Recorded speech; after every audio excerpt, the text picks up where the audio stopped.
But the fact that I'm hard of hearing. I'm about 70% deaf. Sometimes I say I'm 75% just to add a bit of glamour.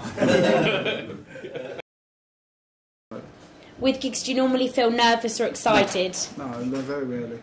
Well, a bigger gig a weekend, but this is quite small for us. So nice. So I knew it was going to be okay. I've been here before.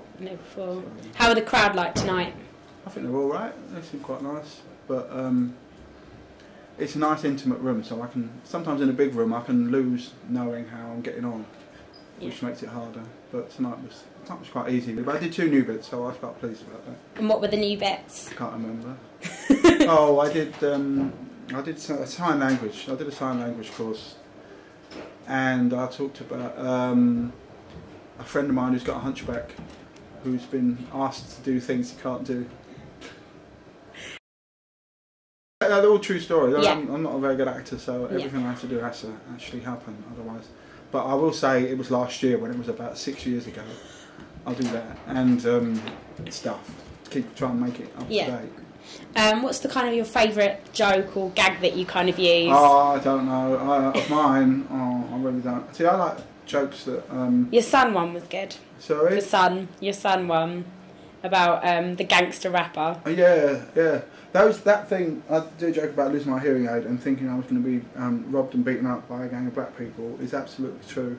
That's why I like it, because it tells a true story and hopefully it's funny, and also it sort of says something about me.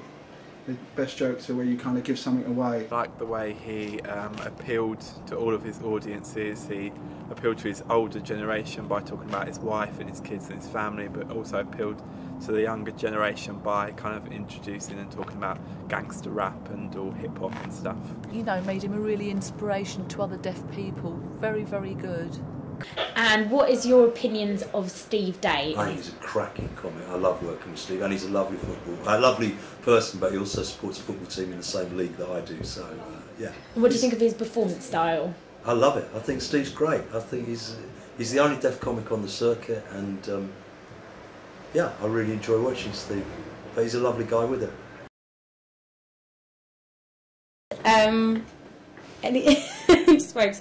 Anything else that you've got planned going for the future at the moment? I'm concentrating on just working a lot on the circuit, but I've got to write a new Edinburgh show, because that's how I do news every year. I did 5 Edinburgh shows in 5 years. So coming up with a whole new hour every year forces you to get your thinking cap on and write.